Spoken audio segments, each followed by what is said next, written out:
Hello. Today we'll read Jeremiah 40 through 43. Jeremiah 40. The word came to Jeremiah from the Lord after Nebuzaradan, commander of the imperial guard, had released him at Ramah. He had found Jeremiah bound in chains among all the captives from Jerusalem and Judah who were being carried into exile to Babylon.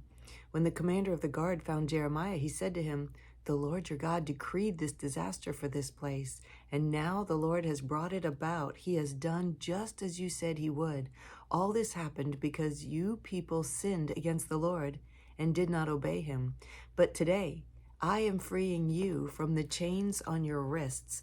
Come with me to Babylon if you like, and I will look after you. But if you do not want to, then don't come. Look, the whole country lies before you. Go wherever you please." However, before Jeremiah turned to go, Nebuzaradan added, "Go back to Gedaliah, son of Ahikam, the son of Shaphan, whom the king of Babylon has appointed over the towns of Judah, and live with him among the people, or go anywhere else you please." Then the commander gave him provisions and a present and let him go. So Jeremiah went to Gedaliah, son of Ahikam, at Mizpah, and stayed with him among the people who were left behind in the land. Wow. He was captive, being carried into exile, bound in chains, and set free. That's cool, because of the favor of the Lord. When all the army officers and their men who were still in the open country heard that the king of Babylon had appointed Gedaliah, son of Ahikam, as governor over the land, and had put him in charge of the men, women, and children who were the poorest in the land, and who had not been carried into exile to Babylon, they came to Gedaliah at Mizpah. Ishmael, son of Nethaniah, Johanan, and Jonathan, the sons of Kariah, Sariah, son of Tanhumeth, the sons of Ephi, the Netophathite, and Jazaniah, the son of the Maccathite, and their men. Gedaliah, son of Achim, the son of Shaphan, took an oath to reassure them and their men. "Do not be afraid to serve the Babylonians," he said. "Settle down in the land and serve the king of Babylon, and it will go well with you. I myself will stay at Mizpah to represent you before the Babylonians who come to us, but you are to harvest the wine, summer fruit, and oil, and put them in your storage jars, and live in the towns you have taken over." When all the Jews in Moab, Ammon, Edom, and all the other countries heard that the king of Babylon had left a remnant in Judah, and had appointed Gedaliah, son of Ahikam, the son of Shaphan, as governor over them, they all came back to the land of Judah, to Gedaliah at Mizpah, from all the countries where they had been scattered. And they harvested an abundance of wine and summer fruit. Wow. Johanan, son of Kareah, and all the army officers still in the open country came to Gedaliah at Mizpah and said to him, "Don't you know that Baalis, king of the Ammonites, has sent Ishmael, son of Nethaniah, to take your life?" But Gedaliah, son of Ahikam, did not believe them. Then Johanan, son of Kareah, said privately to Gedaliah at Mizpah, "Let me go and kill Ishmael, son of Nethaniah, and no one will know it. Why should he take your life and cause all the Jews who are scattered around you to be scattered, and the remnant of Judah to perish?" But Gedaliah, son of Ahikam, said to Johanan, son of Kareah, "Don't do such a thing. What you are saying about Ishmael is not true." Chapter 41. In the 7th month, Ishmael, son of Nethaniah, the son of Elishama, who was of royal blood and had been one of the king's officers, came with 10 men to Gedaliah, son of Ahikam, at Mizpah. While they were eating together there, Ishmael, son of Nethaniah, and the 10 men who were with him got up, struck down Gedaliah, son of Ahikam, the son of Shaphan, with a sword, killing the one whom the king of Babylon had appointed as governor over the land. Ishmael also killed all the Jews who were with Gedaliah at Mizpah, as well as the Babylonian soldiers who were there. The day after Gedaliah's assassination, before anyone knew about it, 80 men who had shaved off their beards, torn their clothes, and cut themselves came from Shechem, Shiloh, and Samaria, bringing grain offerings and incense with them to the house of the Lord. Ishmael, son of Nethaniah, went out from the Mizpah to meet them, weeping as he went. When he met them, he said, "Come to Gedaliah, son of Ahikam." When they went into the city, Ishmael, son of Nethaniah, and the men who were with him slaughtered them and threw them into a cistern. But 10 of them said to Ishmael, "Don't kill us. We have wheat and barley, oil and honey hidden in a field." So he let them alone and did not kill them with the others. Now the cistern where he threw all the bodies of the men he had killed along with Gedaliah was the one King Asa had made as part of his defense against Baasha, king of Israel. Ishmael, son of Nethaniah, filled it with the dead. Ugh, that's so sad. Ishmael made captives of all the rest of the people who were in Mizpah, the king's daughters, along with all the others who were left there, over whom Nebuzaradan, commander of the imperial guard, had appointed Gedaliah, son of Ahikam.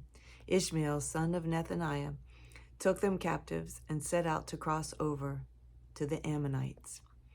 When Johanan, son of Kareah, and all the army officers who were with him heard about all the crimes Ishmael, son of Nethaniah, had committed, they took all their men and went to fight Ishmael, son of Nethaniah.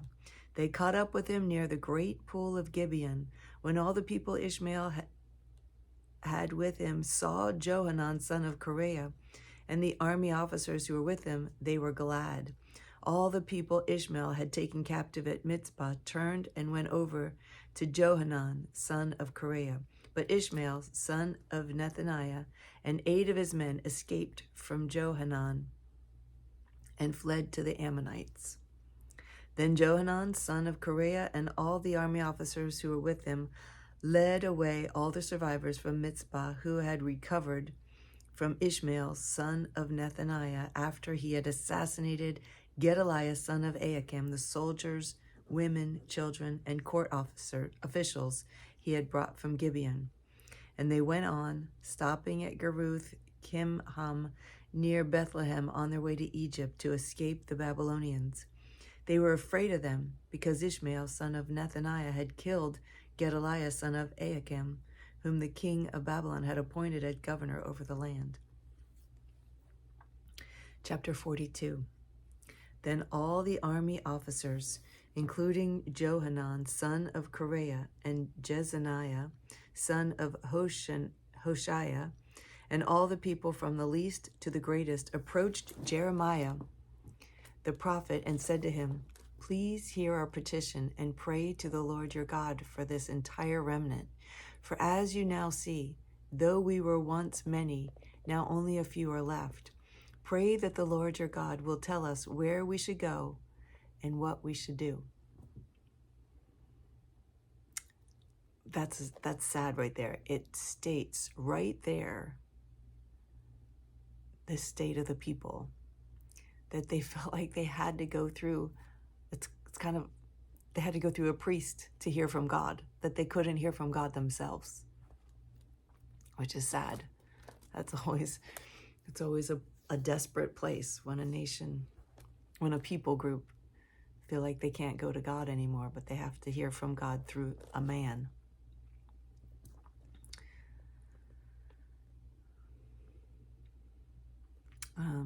So chapter 42, verse 4. "I have heard you," replied Jeremiah the prophet. "I will certainly pray to the Lord your God, as you have requested. I will tell you everything the Lord says and will keep nothing back from you."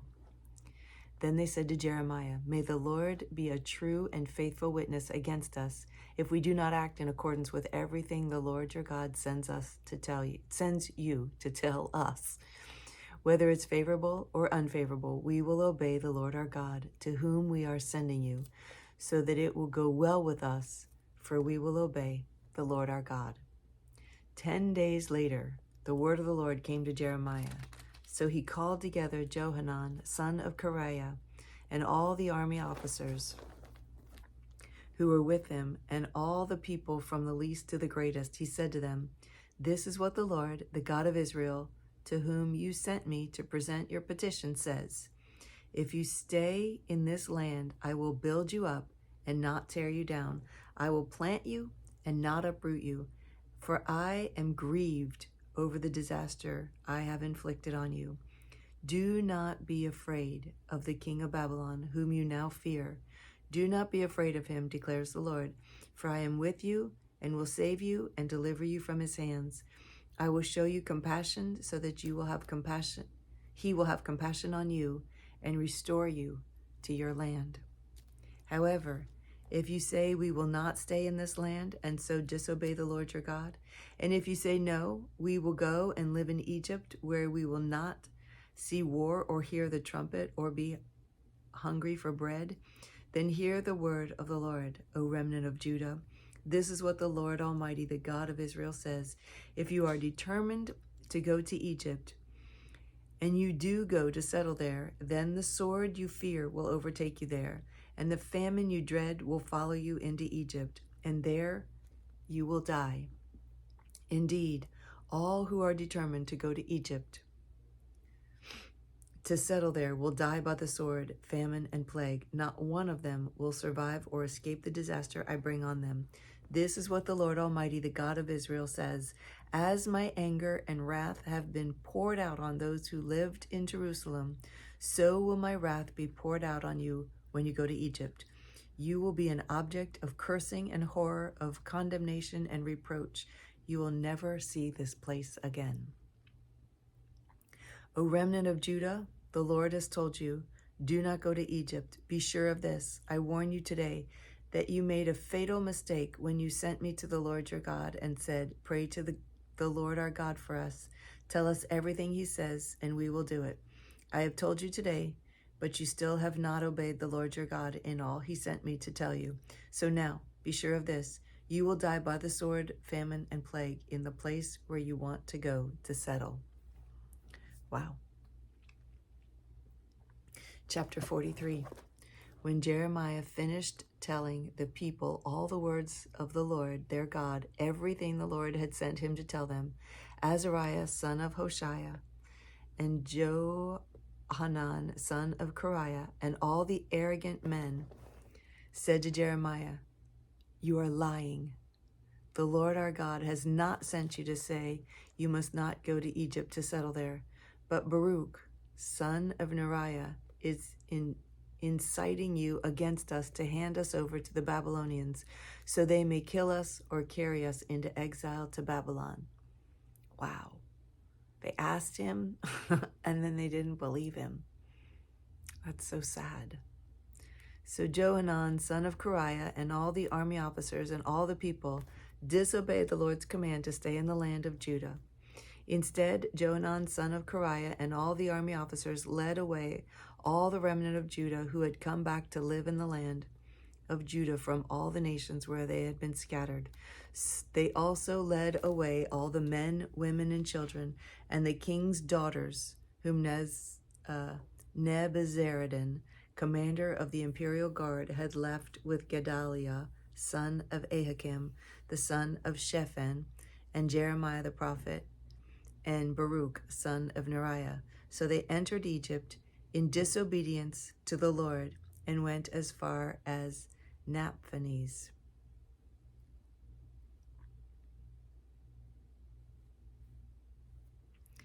In Taphanes, the word of the Lord came to Jeremiah. While the Jews are watching, take some large stones with you and bury them in clay in a brick pavement at the entrance to Pharaoh's palace in Taphanes. Then say to them, this is what the Lord Almighty, the God of Israel, says. I will send from my servant Nebuchadnezzar, king of Babylon, and I will set his throne over these stones I have buried here. He will spread his royal canopy above them.